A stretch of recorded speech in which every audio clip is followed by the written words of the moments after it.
Hey friends, and welcome back to my channel. If you are new here, welcome to my channel. My name is Wendy and I am with Inspire Ministries, and I am so glad that you have chosen to land on today's video. Today I'm going to do things a little bit differently, and I'm going to address an issue that I feel like needs to be addressed. So I want you to just consider this a talk between friends. If you have a drink, just go get one. If it's coffee, water, tea, whatever that is, maybe a snack, grab your Bible and meet me back here as we jump in to the hard conversation of tribulations today. Tribulations, trials and tribulations. It's a hard word. It's a big word. And yet I believe that it is a word that all of us will encounter at some point in our lives, especially when we are talking about being in a sin-sick world. I was running into Romans 5 verse 3 the other day, and I want to read it to you. Romans 5:3 says this: "We can rejoice too when we run into problems and trials, for we know that they help us develop endurance." We know that they help us develop endurance. And I know what you're thinking. Easy for you to say. Easy for the writer of Romans to say. They don't know what I have been asked to go through. The fact is, I might not. But Paul, the one who penned these words, he knows. He knows a little bit of something about personal suffering. And yet he tells us in the word that we have available to us, rejoice in the suffering because there's good in them. Rejoice because there is spiritual advancement for the people of Jesus. We can consider this to be blessed advancement. And I want to talk to you today specifically about trials and tribulations. It is a hard word, and it is a word that I feel like I have been wrestling with for several weeks now. God would have me in Acts 14 for about 3 weeks now, where I have been studying all about tribulation and pain and suffering and being uncomfortable. And honestly, I have talked to scores of people in recent weeks who are going through something traumatic, going through something, not just something simple that may just hurt for a little while, but going through things that are really, really tough. And the more that I talk to these people, the more my heart breaks. And I feel like all of us at one point or another are suffering with something. I remember hearing a pastor once say years ago, you are in one of three places. You're either just coming out of something difficult, you're in something difficult now, or you're getting ready to go into something difficult. And that can be really, really challenging. You know, one of the things that I love to do on this channel is I love to encourage you and motivate you in your faith. But one of the things that I also love to do is I love to inspire you to think a different way, to think of a perspective that maybe you didn't already think of before. And that's what I want to do today, is I want to give several thoughts that I have, just immediate thoughts, just a conversation among friends, some thoughts that I have regarding suffering, regarding tribulation, regarding trials. I believe that there is a progress that we are allowed to experience in the midst of trials and tribulations. And again, I don't want to discount what it is that you're going through. Maybe you are going through a significant loss. Maybe you are dealing with difficulty in your marriage. Maybe you just lost a job. Maybe you have a child that is completely disregarded you completely and left your life. Maybe it's a failing relationship, a friendship that you once had that was thriving and that now you're no longer as close as you used to be. Maybe it is the death of a loved one. Maybe it is a death of a child or a miscarriage. I don't know what it is that you're going through, but I do know something, that there is progress to be made, spiritual advancement that we can make because of the trial and the tribulation. And so again, I don't want to discount or play down anything that you might be suffering with. What you are going through, it's yours. It's personal. It's tragic. It's hard. And let's just name it what it is. It's difficult. And I have been through seasons of difficulty in my own life, and I know that they were difficult and they were challenging. And sometimes the last thing I wanted is for somebody to try to encourage me to think of a different way or to think a different or better, higher perspective. But that's what I want to do for us today. I want to just talk with you about some thoughts that I have regarding why we suffer, why we are allowed to go through things of such magnitude, of such great depth of pain. And one of the first things that I want to talk about is how I believe that progress is to be made for the Christ follower through moments of tribulation and trial. The progress that I want to talk to you, I want to lay it out like this. I want to suggest that we would be bold enough to ask God in the middle of our suffering, anything that we are experiencing right now, the heartbreak, the loss, the unforgiveness, the agony, the defeat, the brokenness, that we would be bold enough to say, God, would you take this that I am going through? Would you take it and would you transfer my thought about it as being painful and being suffering? Would you change my mindset to think in terms of your will be done? Your will be done. You know, Jesus was able to pray this, your will be done, even as he went to the cross of the greatest suffering that humans have ever known, ever before in human history. He was able to take that suffering to the feet of the Father and say, not my will, but yours. And so it is my prayer for myself, and it's my prayer for you, that we would take this idea of suffering and we would transfer it to your will be done. You know, I don't know what it is that you want to do with this pain. I don't know what it is that you want to do with this suffering, but I know that you have a plan in it, and I am determined to say your will be done.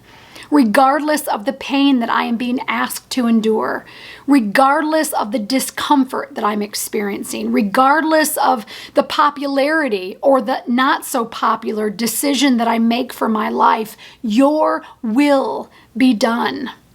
And then the second part of that is, God, move me from patience or simply enduring something to, I approve of this. And this is the challenge, friends. It's a real challenge. It's not just a challenge that I am presenting for you.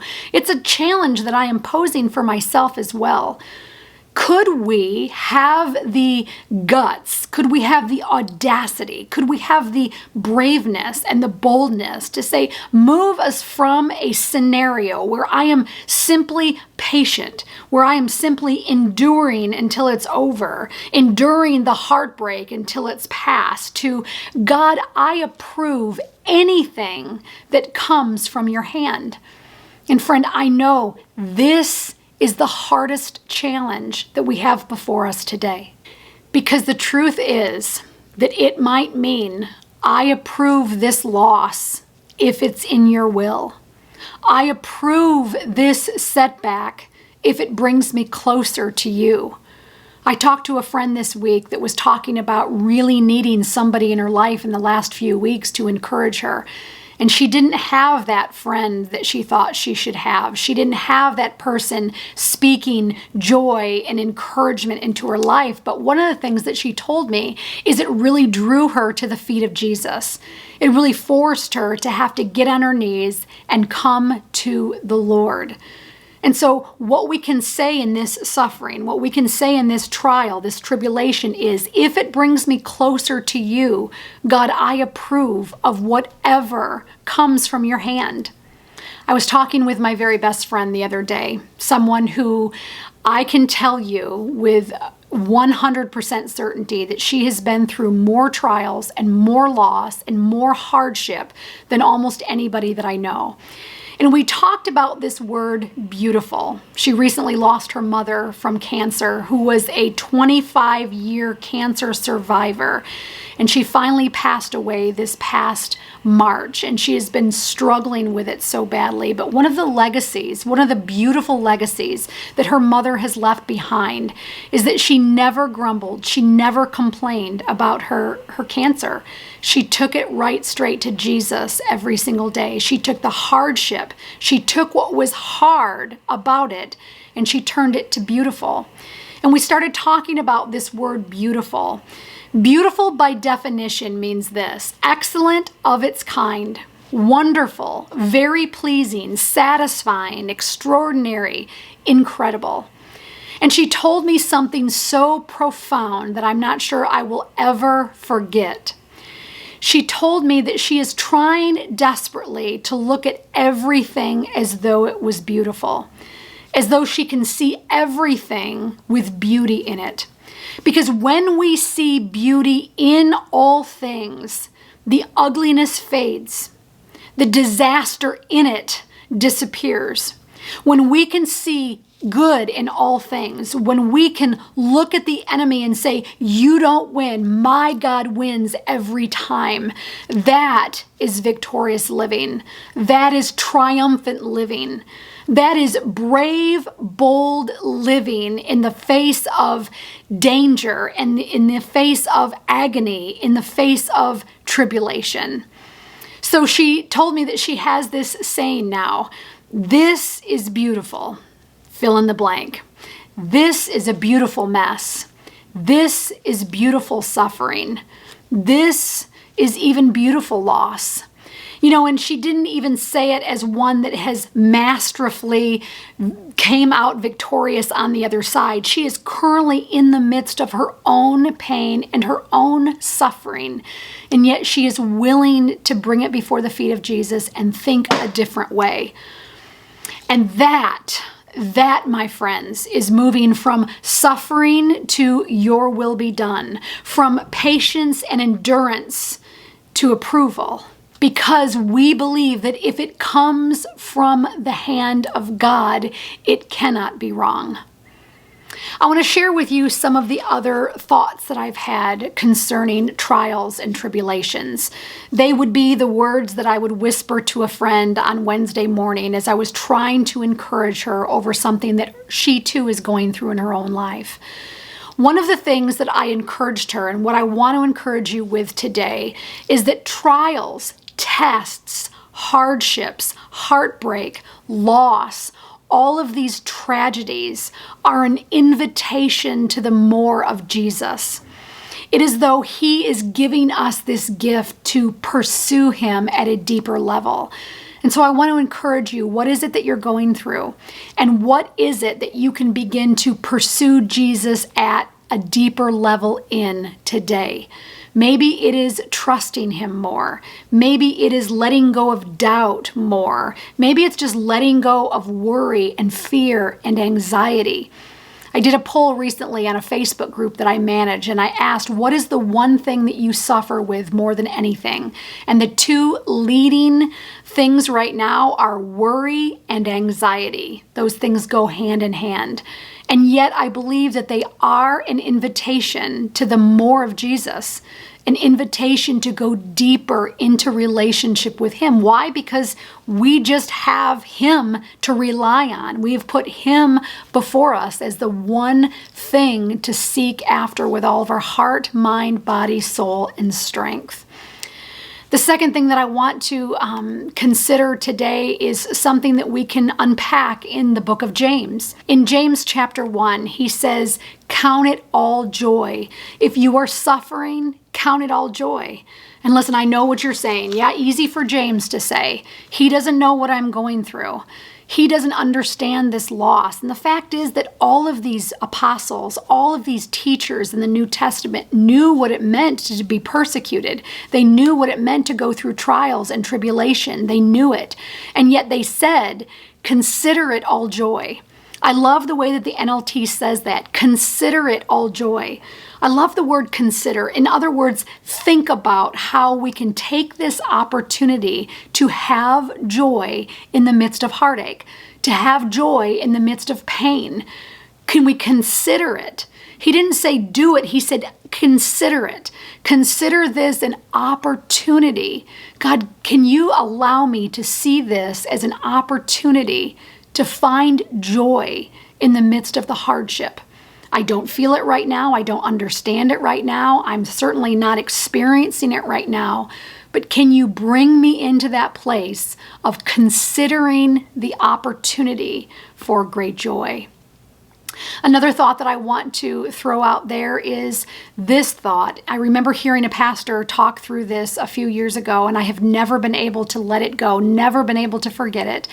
He said, do you realize the sacrifice of joy, the sacrifice that we give of praying and praising in the midst of trials? This is the only opportunity we get this side of heaven as a Christian, as a Christ follower, as a Jesus person. We get this one opportunity, and it's this side of heaven to rejoice in the middle of trials and tribulations. Once we are on the other side, once we are in heaven in our permanent forever home with Jesus, we will never again get this opportunity to give a sacrifice of joy, to give a sacrifice that is worth something more precious than gold. And so consider that this is my only opportunity that I get to take the hardship that I'm going through, to take this painful moment and just crucify it at the altar of the cross and say, Jesus died for that. He died that I wouldn't have to suffer for this any longer. And in it, I am determined to give praise and to give glory to God for even the messy, mixed up, hard situation that I'm facing. I want to read you an excerpt from a writing that I did about 5 years ago. I want to think about some of these issues, and I was writing about being on Mackinac Island from the state of Michigan. I am originally from the state of Michigan, and it was this one particular year that my husband and I and my daughter were on vacation, and we had decided that we were going to rent bikes, and we were just going to drive around the perimeter of the island. But when we started, we didn't realize how large the island actually was and how long it was going to take us to actually bike ride around the entire island. I mean, several miles wide. And we got on our bikes and we just went out and we drove these bikes all along the perimeter, the outside of this island. And it was beautiful and it was glorious.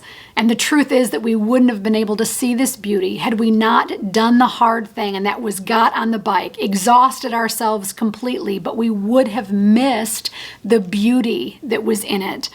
And so I want to read you some of the excerpts that I did concerning this particular trip. I said, and it's only when we dare to get some wheels and explore along the outermost rim of the island that I realize it. Few people are willing to go here. Few are inclined to take the path less traveled. Few are prone to wander. And for years, those few were me. Resistant to sacrifice, begrudgingly reluctant to go the distance. But today I tackled the hard road. And it was as though Jesus was saying, if you want more of me, come to where I am. It's harder, it's often riskier, it's challenging, it's sometimes demanding, and it's super labor intensive. But just wait until I show you the view.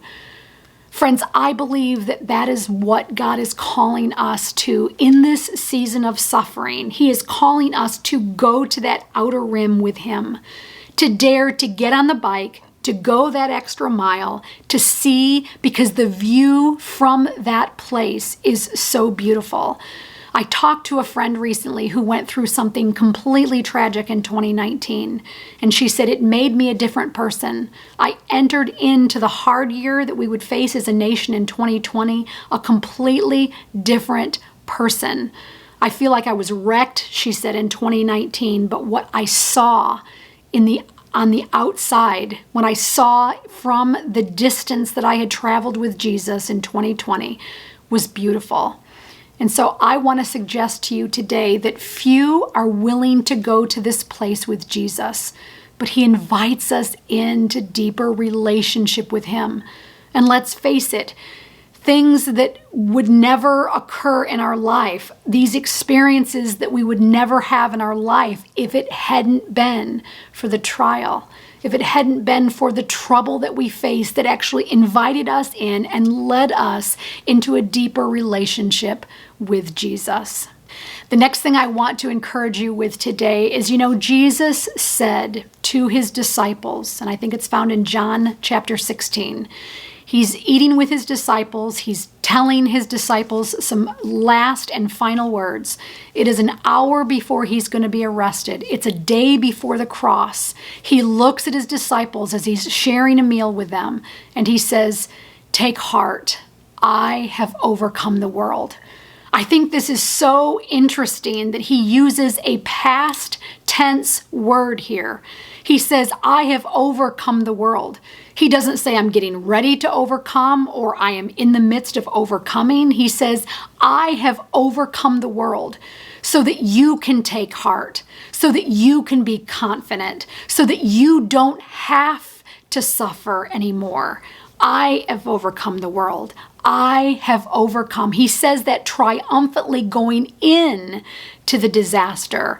He knew what was ahead, and he says, "I've overcome."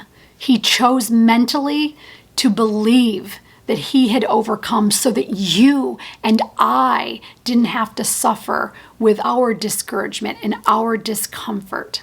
We didn't have to suffer with that anymore. The other thing that I want to suggest to you today is that the enemy's greatest tactic, maybe not the greatest tactic, but for sure one of the greatest tactics that he uses is this form of disappointment. He knows very well that if he can get us in a place of disappointment, he's won.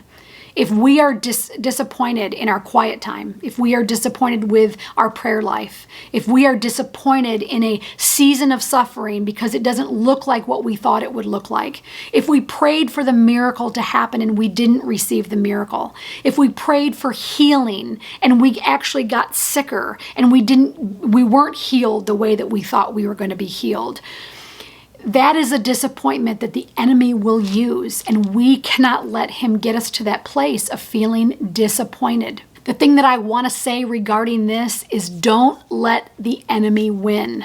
And by golly, do not continue to give credit to the enemy for any suffering or loss or hardship that you're going through. Don't let him win. Listen, if we give him credit for doing the thing that has damaged us, doing the thing that has set us back, doing the thing that has kept us in this cycle of agony and defeat, then he has won. Quit giving the enemy so much credit. He doesn't deserve it. And I want to give you this one and final thought. Everything comes through the hands of the Father. Everything. And it's hard for us to wrap our brain around that because, of course, we know that he is not the author of the disease. He is not the author and the designer of cancer and sickness and tragedy. We know that. He is not the author, but he has allowed it to happen.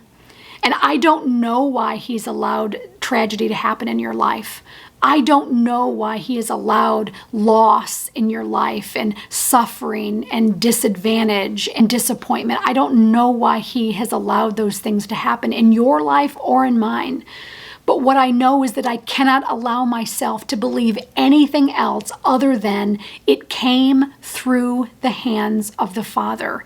He allowed it to happen for whatever purpose that he has designed in it. Whatever that be, he has allowed it to happen. And the reason why I have to believe this is because if I sit here today and say, "Oh, that was just a work of the enemy. That just came from the enemy. That is just the enemy's doing." If I continue in this cycle of believing that, then really that gives me no hope when I say that God has the whole world in the palm of his hands. Because if I give more credit to the enemy, more credit than is due to him, then really I have no hope, because I'm saying that God is no longer in control of the world, and He is. And so I want to suggest to you that that is our greatest hope that we have, is that we live by the hands of a Father who has everything intricately woven in our lives. He is masterfully created us, and He has allowed things to happen for the purpose of growing us and strengthening us and purifying us to prepare us for a heaven that awaits for every believer who trusts in the name of Jesus Christ. And so, friend, I hope that some of these have been helpful for you. I hope that all of them have been helpful for you.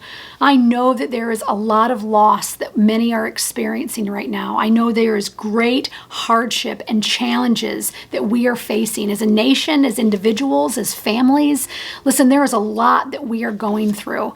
But I am praying for you today, friend, that you would take at least one, if not two, or all of these suggestions, and you would consider them, that you would pray about them, that you would pray to ask God to give you revelation for the pain that you are suffering with. God, what is it that you want me to learn from this? What is it that you have purposed for me in this? Maybe just going through what you're going through is going to help someone else. We have no idea the amount of purpose that He has designed for our pain and our suffering, but we can know without a shadow of a doubt that if you are breathing and you are here on this planet, that He has purpose, and He has purpose and design, and He has the whole world in the palm of His hand still, and He is crazy, madly in love with you.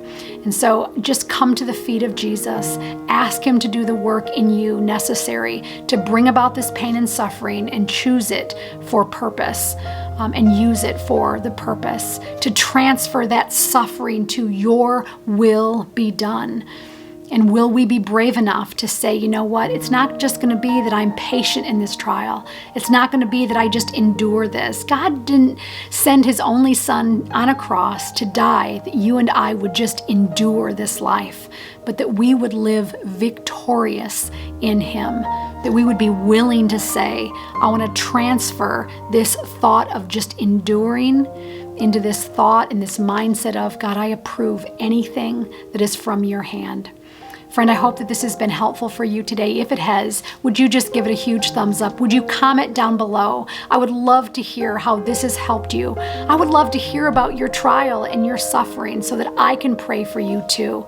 Subscribe to the channel, become a part of this family, hit that notification bell, and be notified for every time that I update content just like this to my channel. I thank you for being here today, friends. I count it all joy that you are my friends and that you just decided to sit here and enjoy this message with me today. I love you, friends. I'm praying for you, and I pray that you have an awesome day with Jesus today. Bye, friend.